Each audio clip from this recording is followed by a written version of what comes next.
what does this theme mean? Like, we've had some very abstract themes where you're like, well, how do you interpret that? Like, it's like singing a song. Like, either you're an interpreter or you're not. Hello, Vogue. It's Sarah Jessica Parker. We're taking a little walk down memory lane through some of my Met Gala looks. Shall we open the book? Okay. Ah, yes. I don't know who put that wine glass in my hand, but I did not drink white wine in 1995 at all. And if I had that, I guarantee you when I left, it was still that full. This dress is a little bit mysterious, and my guess is that this was a dress from a thrift store, which then I had tailored and clearly did my own hair and makeup. I would never have gone alone.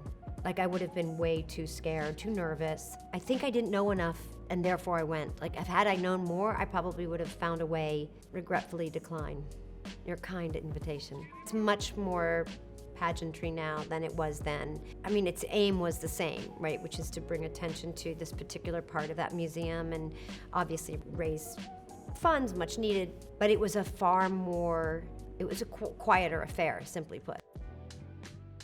When I was invited and told the theme, I said out loud, I really wish I could go with, and we called him Lee. I wish I could go with Lee. I wish I could go with the Queen. A bunch of things came to mind, like no, he would say no, he's already been asked, he's called for, he's obliged.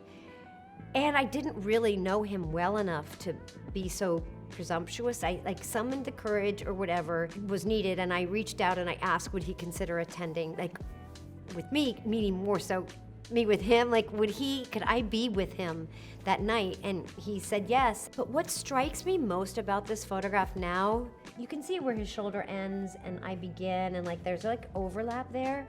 I guess I've seen the picture a bunch of times and I know what this is and I know what it took to, for him to make this and how much he cared and all the details and everything, like everything. But what strikes me about this photograph is like where our heads are and like how careful I'm being or cautious, or the shyer he was, the more shy I became. And like, I see that in this. And like, I'm being like very careful of him. Like, I feel like I'm literally saying like, are you okay? Like, it wasn't a fun night. Like, it was, but it wasn't because I was so nervous. I just wanted him to be okay. He knew how I felt about him, and there was like so much affection and such a deep admiration, and like everybody loved him because he was such a touching person. Like, he was a very touching person, and you were kind of in love with him, and I think I was just like everybody else, like I was in love with him. I have every pin he dropped from his mouth in my possession still. I have everything he cut off in my possession still. I have things that seemed like nothing from every fitting I ever did with him, I have in my possession. Halston was so American and internationally so American. Like when he traveled and did those amazing shows, the whole time I worked at Halston, he was, ever present. It's all I thought about. All I ever think about is the theme and influence. Whenever I go to the Met, I don't understand how everyone else didn't spend 7 to 10 months working on it. Like, I'm like, how do you not arrive exhausted, like, by the details of like getting it right? All these people came together and worked really, really hard to put together an extraordinary exhibit, and it all is like academic and historical, and then it's fashion, and then it's this, and it is an assignment, and you should interpret it, and it should be labor intensive, and it should be challenging, and it would be so easy to find a beautiful dress to wear that night. Like, that would be a great relief and like going on vacation.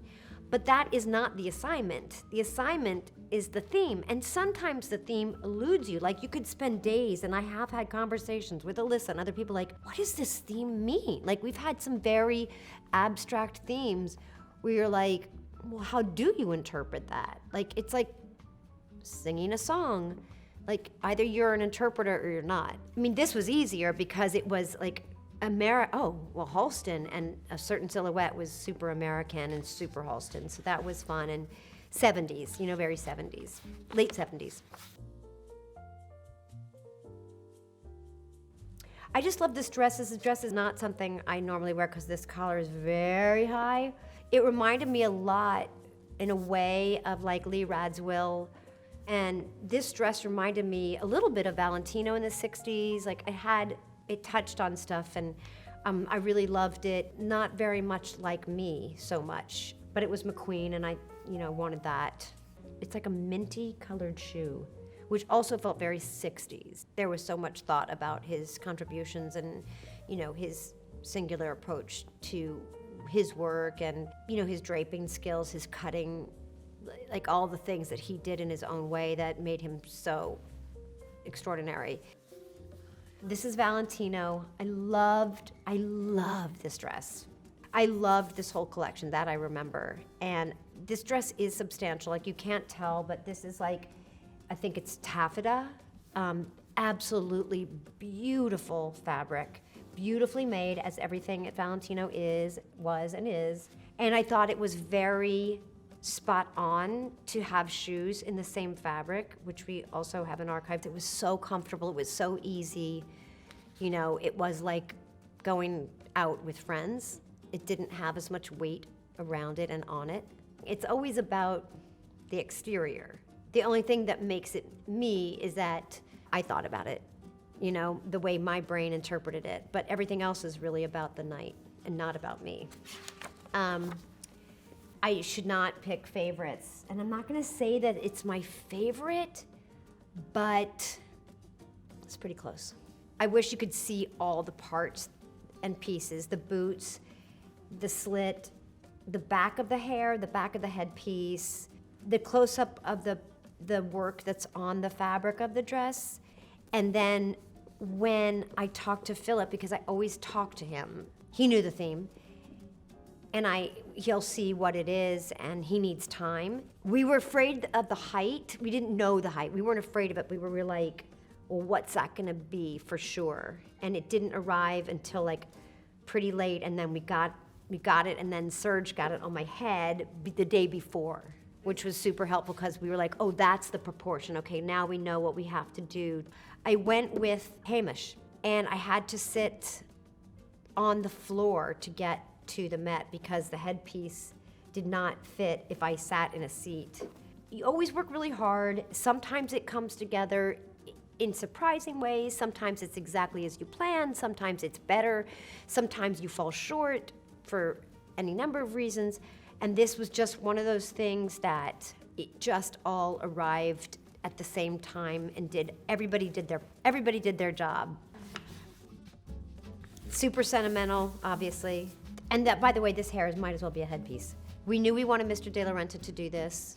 This idea came up because of the underpinnings of Charles James. So like this lattice is more about the boning of the underpinnings. So then we went to Mr. De La Renta, and this came together as it does.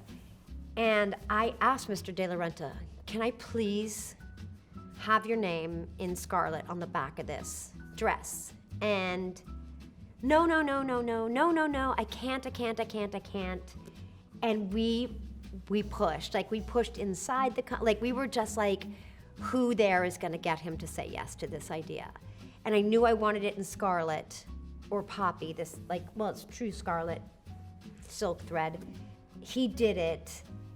And then people told us afterwards, he was so happy to be talked into it. He would never have said yes on his own because that would have been so immodest of him. But this was his last dress, to my knowledge, that he ever built. This was his last public piece. And the fact that it said his name big, that famous signature of his, that we blew it up, and I was like, no, bigger, let's go bigger. They were sending us this big? I was like, no. They were like, this big? I was like, no. This big, and we blew it up proportionately the way you could feel it, so I loved it, and I think that's a gardenia in my hair, which I thought was very right for the period. Sorry, did I skip one? Oh, we designed this ourselves. Philip did the headpiece. Lars Nord built this whole thing. We did it together. We did, those poppies. We took a bunch of stuff from inspiration and research, et cetera, et cetera, et cetera. these shoes we did, SJP Collection did these boots. The headpiece had gone through, it had traveled from the UK, and it had arrived in customs. We knew that it had arrived, but it yet wasn't in our possession, and it was Sunday. There was no, like, we had no assurance that this headpiece was going to be in our hands by Monday. And there'd be no point in going to the Met, frankly, honestly. Like, I probably would have not gone, or Serge would have had to make a headpiece from hair. And so Alyssa was like, who cannot take no for an answer. It doesn't matter the obstacle in front of her. She's like, then I guess I will have to scoop up the ocean, move it to the side for a minute. And so she went to JFK and just demanded, like she just said, I'm not leaving here without that headpiece. But, you know, it's the Met Gala, so if it's not soup to nuts, if it's not stem to stern, then it's like you're like off balance. You can't come that far and then remove a piece. Like, it's all balanced. It's a physics game at that point. Of course, Hamilton had just opened, and we all were looking at the Hamilton costumes. We had this artist print stuff that really spoke to the theme of like machinery and hand coming together, and that kind of work and that kind of skill. And so I feel like you're not seeing it here. I love those shoes. I love that we did these two different things. These are my own brooches on the front of the shoes. This is a shoe, a satin we called Hamilton. I'm not good at like, hey, Lin-Manuel, look at me. Recognize anything familiar about what I'm wearing? Did you know my shoe, the satin we're calling Hamilton? Like, he already knew my feelings about the show, which weren't different than anybody else's. Like, we were all like hypnotized. Dolce & Gabbana. I mean, that headpiece was unbelievable, and it weighed like that. It was like this. It was no heavier than this. Very Italian, you know, marching through Naples with that on your head, not uncommon. This dress, the whole thing was like amazing. And once again, you put on that dress, and you're like, zip, I'll see you guys later. Certain things, when they're well made and tailored, and you just do it. You get in the car and you're like, okay, I have to scooch down, but you go into the Met. You know what I mean? Like, it's not taxing. The downside to that is you will be alone until 2, 3, 4 in the morning getting everything out. Like, you could be, because you're by yourself. Like, sometimes my husband isn't awake, and I don't feel like it's his responsibility. So I am alone so often, like, pin, like trying to, but this didn't have a lot of pins and it was pretty easy, yeah.